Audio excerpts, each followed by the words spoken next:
Hello YouTube family, स्वागत है आपका मेरे यूट्यूब चैनल पीयू फिजिक्स पर। यह चैनल एमएससी व बीएससी के सभी यूनिवर्सिटीज़ के फिजिक्स की टॉपिक की आसान एक्सप्लेनेशन विद प्रूफ देता है। तो दोस्तों, जो आज का हमारा टॉपिक है वो है रेजिड्यू ऑफ कॉम्प्लेक्स फंक्शन।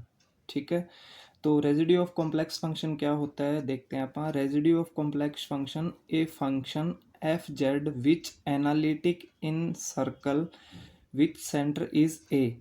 मतलब कोई सर्कल है एफ जेड, उसका सेंटर क्या है, ए है। A pole of F Z lie on centre A, कोई पोल है एफ जेड का, वो सेंटर ए पे लाई करता है। तो एफ जेड इक्वल टू क्या आ जाएगा, ए आएगा। B A pole of order M, मतलब जो F Z is equal to A है वो पोल की तरह है ऑर्डर एम का।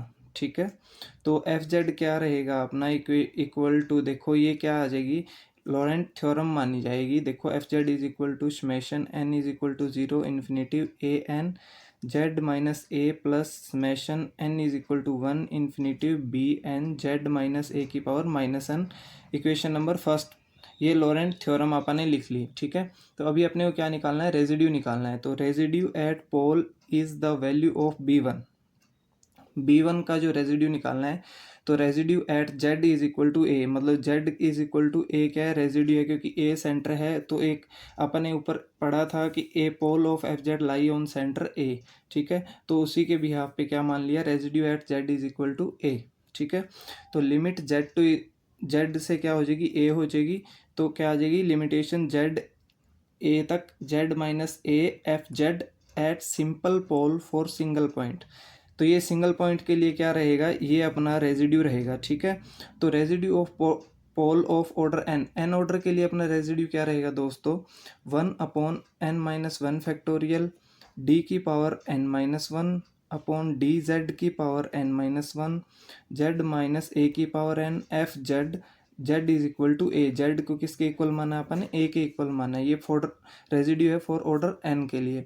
और फॉर ऑर्डर एम के लिए निकालना होगा अपने को, तो क्या रहेगा, जहाँ पे एन है वहाँ पे आप एम पुट करेंगे, one upon M minus one factorial. Limitation Z की क्या रह जाएगी, जेड जीरो मान लेंगे, लिमिटेशन जो रहेगी डी की पावर, जहाँ पे एन माइनस वन था वहाँ M minus one D Z M minus one Z minus Z zero की पावर एम एफ जेड। ठीक है दोस्तों, क्योंकि यहाँ पे आपने ए की जगह क्या मान लिया, जेड के जेड नोट मान लिया ए की जगह, तो जेड जहाँ पे ए है वहाँ जेड नोट हो जाएगा और एन है वहाँ पे एम हो जाएगा। तो ये फॉर ऑर्डर एम के लिए क्या आ गया, रेजिड्यू आ गया। तो इसी के बीच आप इसका एक एग्जाम्पल समझते हैं अच्छा सा।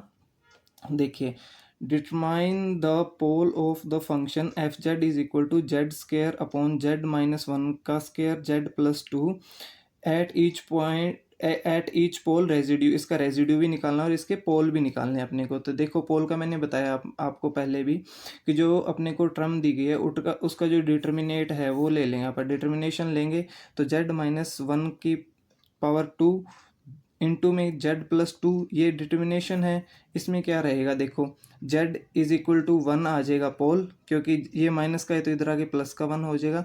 और जो जेड प्लस टू है ये इधर जाके क्या हो जाएगा, जेड इज इक्वल टू क्या हो जाएगा, टू जो प्लस का है वो हो जाएगा माइनस का। और जेड माइनस वन है वो क्या हो जाएगा, Z is equal two plus का वन हो जाएगा।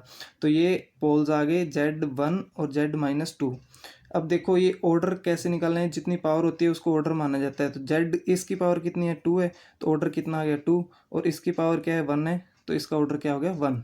ठीक है, अब इसका रेजिड्यू निकालना है। देखो रेजिड्यू के लिए क्या है कि अब देखो अपन पहले निकालेंगे इसका रेजिड्यू, क्योंकि इसकी ऑर्डर क्या है, वन है, मतलब पावर वन है। तो देखो at Z is equal to minus two है, तो इसके लिए आर वन लिमिट जेड की क्या रह जाएगी, minus two Z square upon Z minus one का स्केयर।